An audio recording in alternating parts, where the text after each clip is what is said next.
Welcome to KRR kitchen. இன்றைக்கி நம்ம கிச்சனில் நல்ல ஒரு அருமையான சுவையில் ஒரு சூப்பரான மசாலா லெமன் ரைஸ் எப்படி செய்கிறதுன்னு தான் பார்க்க போகிறோம்.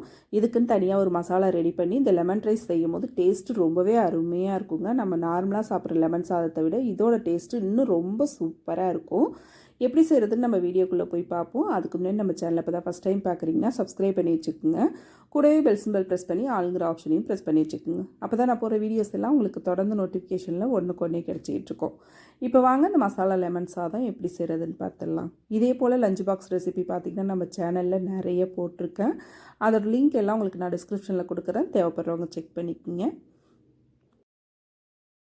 இன்றைக்கி லெமன் சாதம் செய்யறதுக்கு பார்த்திங்கன்னா 1 டம்ளர் அளவுக்கு அரிசி எடுத்து வடித்து ஆற வச்சு வச்சுருக்க சாதம் பாருங்கள் இந்த அளவுக்கு நல்லா உதிரி உதிரியாக இருக்கணும். நான் வந்து சாப்பாட்டு அரிசியில் தான் வடித்து ஆற வச்சு வச்சுருக்கேன். நீங்கள் வந்து பச்சை அரிசியில் கூட செய்யலாம், அதுவுமே டேஸ்ட் நல்லாயிருக்கும்.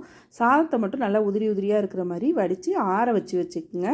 இப்போ இந்த சாதம் செய்யறதுக்கு ஒரு மசாலா ரெடி பண்ணிக்குவோம். அதுக்கு பார்த்திங்கன்னா ஒரு 4 பச்சை மிளகாய் சேர்த்துருக்கேன்.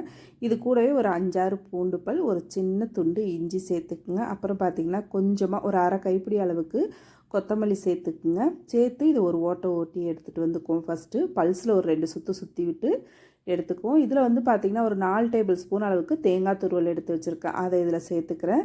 இது எல்லாத்தையுமே பார்த்திங்கன்னா இது போல் குறப்பாக ஒன்றும் பாதியமாக இருக்கிற மாதிரி இது போல் அரைச்சி எடுத்துக்குங்க. இப்போ இந்த மசாலா இருக்கட்டும். இப்போ இந்த சாதம் செய்யறதுக்கு அடுப்பில் ஒரு கடாய் வச்சுருக்கேன். இதில் வந்து பார்த்திங்கன்னா ஒரு 2 டேபிள் ஸ்பூன் அளவுக்கு தேங்காய் எண்ணெய் சேர்த்துருக்கேன்.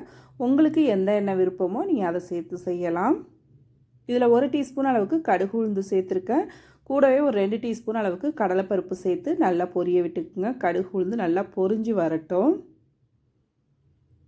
இப்போ இது எல்லாமே நல்லா பொரிஞ்சு செவந்ததுக்கு அப்புறம் பார்த்திங்கன்னா இதில் வேர்க்கடலை சேர்த்துக்குவோம். ஒரு 2 டேபிள் ஸ்பூன் அளவுக்கு வறுத்த வேர்க்கடலை சேர்த்துக்கிறேன் இது கூடவே. அப்புறம் பார்த்திங்கன்னா ஒரு 5-6 முந்திரி பருப்பு உடச்சி வச்சுருக்கேன், அதையும் சேர்த்துக்கிறேன். முந்திரி பருப்பு உங்கள்கிட்ட இருந்தால் சேர்த்துக்குங்க, அப்படி இல்லைன்னா தேவையில்லை. இப்போ இது எல்லாமே நல்லா வறுபட்டு வரட்டும். இப்போ இது நல்லா லைட்டாக நிறம் மாறி வரப்போ பார்த்திங்கன்னா இதில் ஒரு கொத்தளவுக்கு கருவேப்பிலை சேர்த்துக்கிறேன். 2 பச்சை மிளகாய் கீறிட்டு சேர்த்துக்கிறேன். அதே போல் 2 வரமிளகாய் கிள்ளிட்டு சேர்த்துக்கிறேன். கொஞ்சமாக பெருங்காயத்தூளும் சேர்த்து நல்லா கலந்து விட்டுக்குவோம். அடுப்பை சிம்மில் வச்சு கிண்டிக்குங்க. அப்போ தான் வந்து நல்லா ஒத்தாப்பில் எல்லா பருப்பும் நல்லா வறுபட்டு வரும். இப்போ எல்லாம் நல்லா கலந்து கொடுத்ததுக்கப்புறம் நம்ம அரைச்சி வச்சுருக்க மசாலாவை இதில் சேர்த்துட்டு இது கூட ஒரு அரை டீஸ்பூன் அளவுக்கு மஞ்சள் தூள் சேர்த்து ஒரு 2 செகண்டுக்கு இதை வதக்கிக்குவோம். வதக்கிட்டு செய்யும் போது அதில் உள்ள பச்சை வாடை போய் சாதம் வந்து நமக்கு நல்ல டேஸ்ட்டு கொடுக்கும். ஒரு 2 நிமிஷத்துக்கு அதை நல்லா வதக்கிக்குங்க. நல்லா மசாலா வதங்கினதுக்கு அப்புறம் பார்த்திங்கன்னா நம்ம வடித்து ஆற வச்சு வச்சுருக்க சாதத்தை இதில் சேர்த்துக்கிறேன். சாதத்தில் வந்து நான் உப்பு போட்டு வடிக்கலை, இப்போ சேர்த்துக்கிறேன். தேவையான அளவு உப்பு சேர்த்துக்கிறேன். அப்புறம் பார்த்திங்கன்னா மீடியம் சைஸில் ஒரு 2 லெமன் சாறு எடுத்து வச்சுருக்கேன், அதையும் இதில் சேர்த்துக்கிறேன். சின்னதாக இருந்ததுங்கிறதுனால 2 எடுத்துருக்கேன். நீங்கள் பெருசாக இருந்தால் 1 லெமன் விட்டாலே போகும். சாதத்தோட அளவு பார்த்திங்கன்னா 200 கிராம் ரைஸ் எடுத்து நல்லா வடித்து ஆற வச்சு வச்சுருக்கேன்.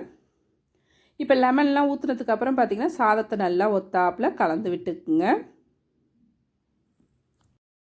நல்லா ஒரு தடவை ஒத்தாப்பில் கலந்து எடுத்துட்டோம் அப்படின்னா நம்மளோட மசாலா லெமன் ரைஸ் ரொம்ப சூப்பராக அருமையாக ரெடி ஆகிடுங்க. செய்கிறது ரொம்ப ஈஸி தான் இது.